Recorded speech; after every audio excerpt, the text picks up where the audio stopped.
Selamat pagi rekan-rekan, saya Ege Satya Munyawan, NIM 19291101030, akan berusaha membawakan salah satu materi tugas yang diberikan pada mata kuliah Teknologi Basis Data Lanjut dengan dosen pengempu Dr. Gede Rasbendantes. Materi tugas yang akan saya bawakan adalah classification dengan teknik naive Bayes. Apa itu naive Bayes? Naive Bayes atau dikenal dengan teorema Bayes dikemukakan oleh ilmuwan Inggris bernama Thomas Bayes. Teorema Bayes merupakan metode pengklasifikasian dengan menggunakan metode probabilistik dan statistik, yaitu memprediksi peluang di masa depan berdasarkan pengalaman di masa sebelumnya. Kelebihan dan kekurangannya kita skip saja. Bayes rule terdiri dari 4 variabel. Saya bacakan notasinya saja. Variabel yang pertama adalah PC, adalah probabilitas hipotesis sekarang. Variabel kedua adalah PXG, adalah probabilitas kondisi X berdasarkan hipotesis sekarang. Variabel ketiga PX, adalah probabilitas kondisi X secara global. Variabel terakhir adalah variabel yang akan kita cari, yaitu PCX, adalah probabilitas terjadinya setiap variabel C dengan syarat X. Tahapan implementasi naive Bayes. Pertama, kita menghitung variabel PC. Kemudian kita menghitung variabel PXG, mengalihkan PC dengan variabel PXG, menghitung variabel PX sesuai data testing, normalisasi perkalian PXG dan PC dengan membagi PX di setiap opsi, dan yang terakhir, hasil normalisasi kita bandingkan bobotnya untuk pengambilan keputusan.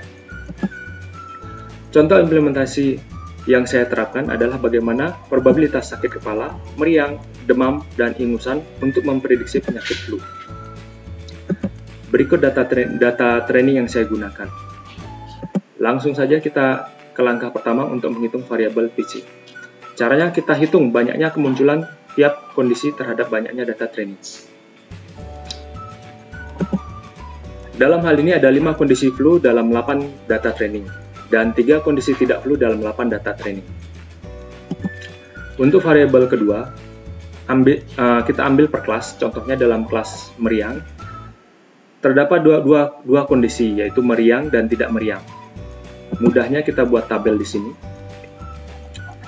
Ada 3 kondisi meriang yang berhubungan dengan penyakit flu, sedangkan 1 kondisi meriang yang tidak berhubungan dengan penyakit flu, 2 penyakit flu yang tidak disertai dengan meriang, dan 2 kondisi tidak meriang tidak juga penyakit flu.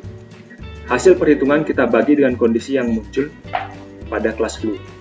Di kolom flu kita bagi dengan 5 kali kemunculan flu. Di kolom tidak flu, kita bagi dengan 3 kali kemunculan tidak flu. Setelah itu kita jumlahkan hasilnya. Kalau sudah 100% berarti data yang kita susun sudah benar. Hal serupa kita hitung untuk setiap kelas. Langkah ketiga, kita lakukan perhitungan dengan mencari PXG sesuai data testing. Contohnya untuk tidak meriang namun flu, kita cari di tabel yang sudah kita buat di sini. Tidak meriang namun flu, kita cari di kolom nomor 4. Sedangkan untuk tidak meriang, untuk kelas tidak flu, kita cari di kolom nomor 5, yaitu 2/3. Lakukan yang sama untuk kondisi flu di kolom nomor 4. Dan kondisi tidak flu di kolom nomor 5. Hasil dari tiap-tiap kondisi kita kalikan dengan variabel PC-nya. Yang flu kita kalikan semuanya dengan 5/8, dan yang tidak flu kita kalikan semuanya dengan 3/8. Selanjutnya kita mencari variabel terakhir, yaitu PX sesuai data testing. Berapa perbandingan kemunculan tidak meriang, ingusan, tidak sakit kepala, dan demam terhadap data training kita.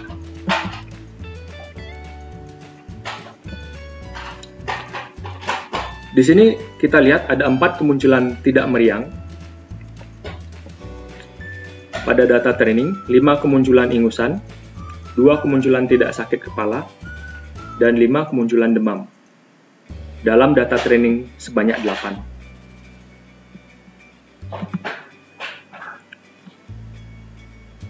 Kita kalikan semuanya.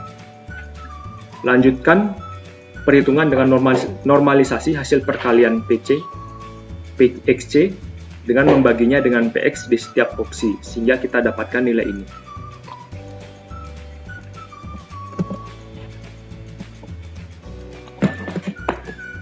Bandingkan bobotnya dan kita mendapati kondisi flu lebih dominan. Sekian presentasi dari saya. Jika ada kekurangan atau kesalahan, mohon untuk dikoreksi. Terima kasih.